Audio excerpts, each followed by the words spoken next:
I have no time for games.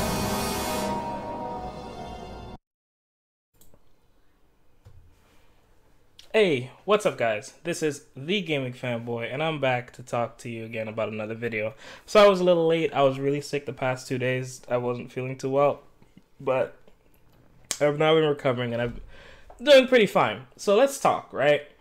Today's video, I want to talk about pretty much understanding your opponent's hand and reading the cards that they will play. So a lot of times in Hearthstone, the ideal way to handle something is by playing around it. Now, there are a couple ways to do this. And in today's video, I want to show you the consequence of players who highlight a card in their hand.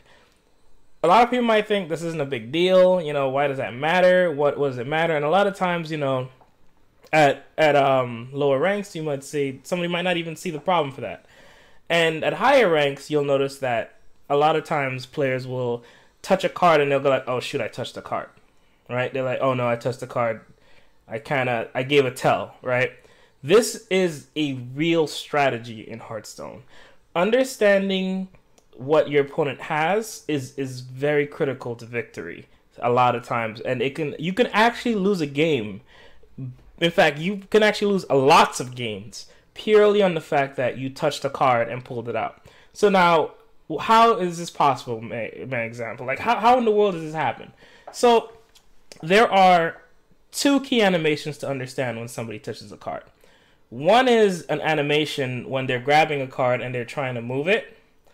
And one is when they grab the card, they highlighted a card, and they moved it in the open. So, if you see somebody touch a card, pull it over onto the actual map, and then pull it back, that is information. That tells you that, hey, let's say you're on turn, for example, let's say you're on turn 5, right? And somebody is touching a card. And let's say this deck revolves along some crazy card, right? That costs 6 or 7 or 8 mana. But they touch a card, they're not moving it over to the center. They're not moving it at all. But every turn, they're highlighting, they're looking at this card, they're highlighting it, right? They're waiting for a chance to play it. That's a tell, meaning that they don't have the mana to play this card.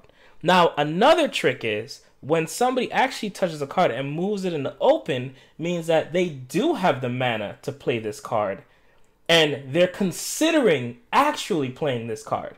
When something like this happens, you can look at the situation that you're going through right now, and you can kind of gauge what that card will possibly be, right? Like, let's say you have a really juicy silence target, like a Van Cleave on the board, right?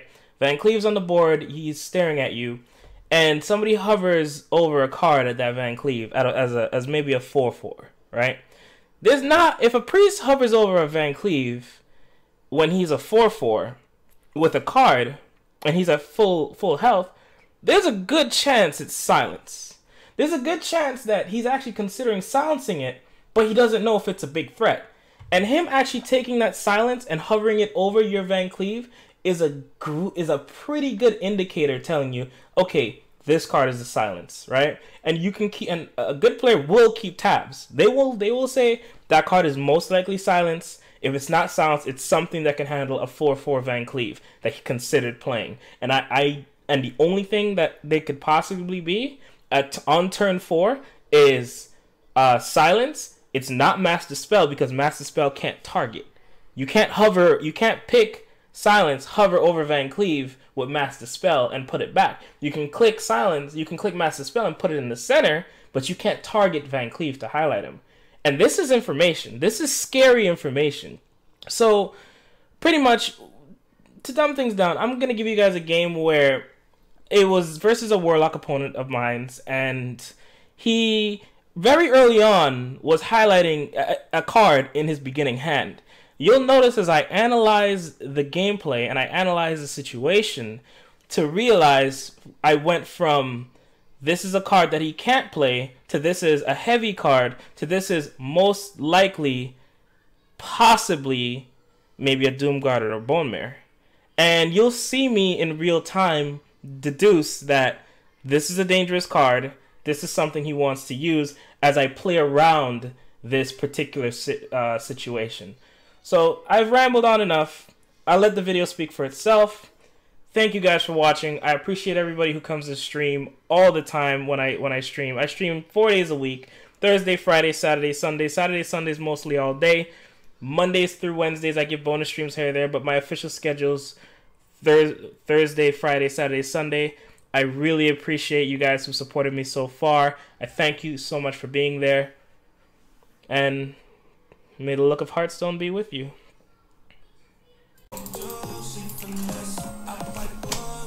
What's up? Are you already following me on Muffin Top? I think you are, right? Were you here yesterday? Or are you new?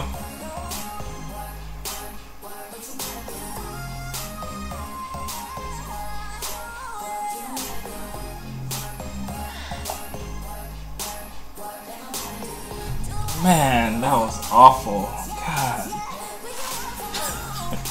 Man, I'm emotionally scarred about that. I am hurt. Oh, Geek Seth. Oh, I love that guy, man. He's such a cool dude. I love this. I love that guy. I love his mustache. Man, he's so amazing. Oh man, this is awful. This, if it's Eli, what's this guy? Is this the last guy I fought? No. Alright, Upset King was the last guy I fought. I haven't fought this guy today. Alright. This is funky. Because if it's aggro, I want to keep Quarter Creeper. If it's aggro control, I want to keep Quarter Creeper. The Swashbuckler I don't need. I already have a Firefly for a 1-drop. I need a Deckhand. I need a Deckhand, a Backstab, or a Keleseth for early game pressure. That's fine. I can live with that. That's doable. I can live with that. And it's aggro. Alright. And I drew Patches, which is actually not bad here. Patches is actually not bad here. Huh. It's really not bad here at all. He mulliganed 1 card. He froze my face turn 1, so that's his only 1-drop, right? Because if he had any other 1-drop in his hand, he would have dropped the 1/3 taunt, or he would have dropped the whatchamacallit. So I have to swing and kill this. That means his hand is heavy, so there's a chance he has Quarter Creeper, and he went first. So he drops Quarter Creeper first. So what that means is I need a swing turn, and I need him to not have a good turn this turn. There you go. That's Hero Pot. So yeah, he didn't have another 1-drop. So the fact that he didn't have another 1-drop tells me he has a clunky hand, right? So he might be running Quarter Creeper. He's looking for Keleseth. He's on turn 3. His best play of turn 3 is gonna be South Sea Deckhand, which he probably has into the Patches Pirate. So I think a 4/4 Van Cleave is what I need here. Yeah, 4/4 Van Cleave is what I need here. 100%. To contest the Deckhand into Patches. Because that's his best play here. Or Soulfire. Okay, that's fine. Yeah, there goes his one of his heavy cards. Okay, that's fine. That's fine. Alright, so I lost my Patches.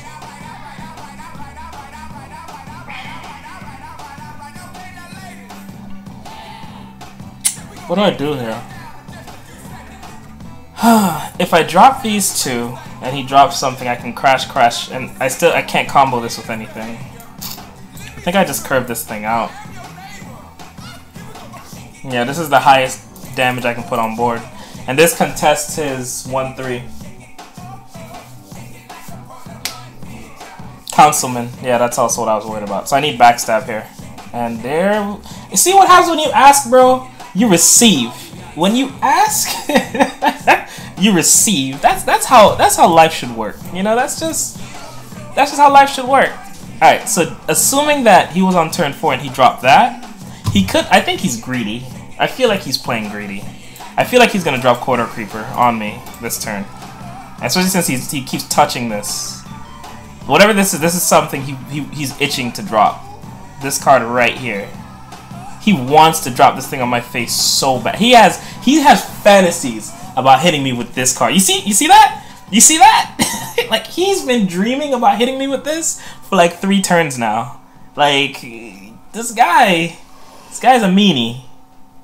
Alright, let's see what's in the box first of all. Step 1, check the box. That's pretty good. It's very good actually. So boom. Boom. So let's think here. If I crash this, this loses value. He's on turn 6. There's a chance that that's a Doom Guard, and he's trying to drop the 1/3 that draws him 2 cards in the Doom Guard. If that's the case, and he burns his turn on a Doom Guard, I can still punish him. This also doesn't get punished by the 5 mana 4/5, the one he discarded early, Despicable Dreadlord. But if I attack, I do get punished by Despicable Dreadlord. So I'm gonna hold. Yeah, 1 face damage isn't face damage in this matchup is irrelevant. I can care less about that. Like this matchup is all about controlling the board. Alright, there's a Voidwalker. He top decked it. There's the Dreadlord I would have been punished by. Okay, that's fine. Alright, so now because of that, because I made that play, I'm actually able to trade up and kill the Dreadlord and keep a board at the same time. And that tells me he doesn't have Quarter Creeper in hand, so this is another heavy card. So this is probably Doom, the 5/7 discard 2, almost guaranteed. Almost guaranteed. This is something, or Bone Mare, or something. This is something heavy. It can't be a Bone Mare, so it's got to be something heavy. Because he keeps. You see this? Do you see this? You see him? You see that? Like this guy, man. He's been dreaming about hitting me with that thing for a long time now, boy. Alright, so let's do this. Let's do this. He burned 1 Dreadlord by discarding it. So I'm not worried about another one. So what I'm gonna do is Bone Mare's coming up next turn. I'm gonna do this.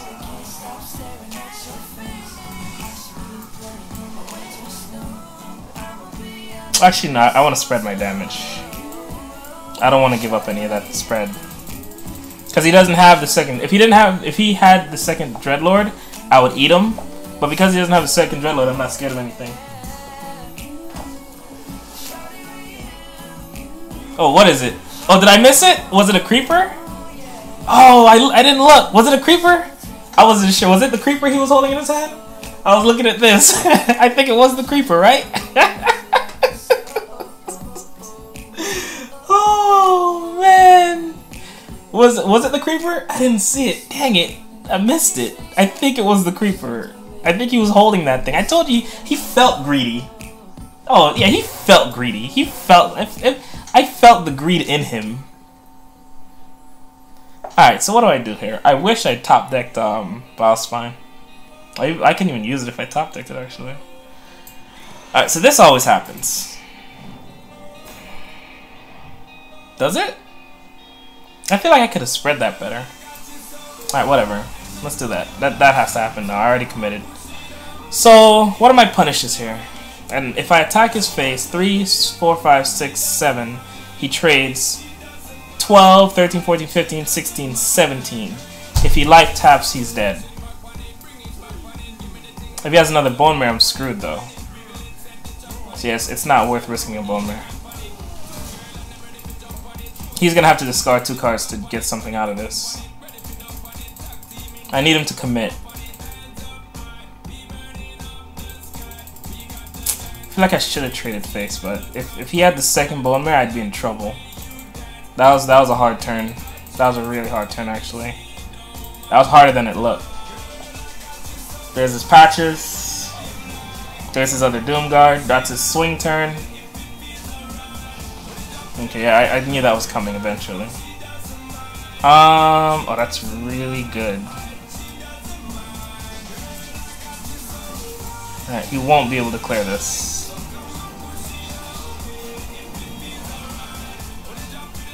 Dang it, that was the worst one. That was the worst one. Oh, he's still holding it? What the hell? What is that Gul'dan? Oh no, no, no, no, no, no, no, no. What the hell? Oh man. I'm not gonna Doom Pact yet.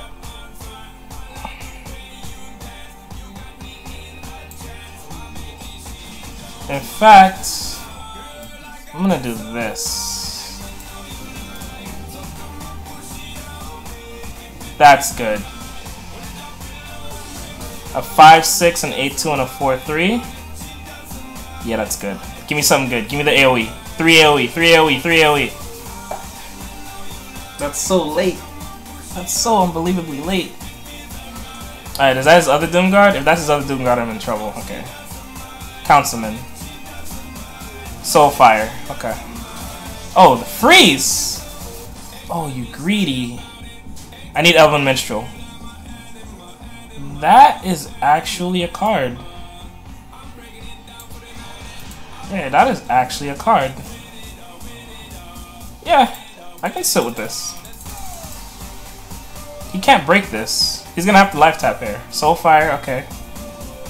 He's gonna life tap garbage. Because he either gonna life tap Gul'dan or a 1-drop. Or something like that. Or unless it's another Bone Mare. Oh my god, he got the Bone Mare. Alright.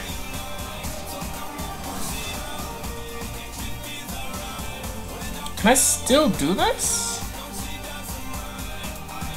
Oh, this is still doable. I want to combo this. I have to combo this. It's not even about wanting. In fact, is he dead here? He's 7, 5, 6, 7, 8. Yeah, he's dead here. He is dead here. Oh, no, he's not. He's not dead here.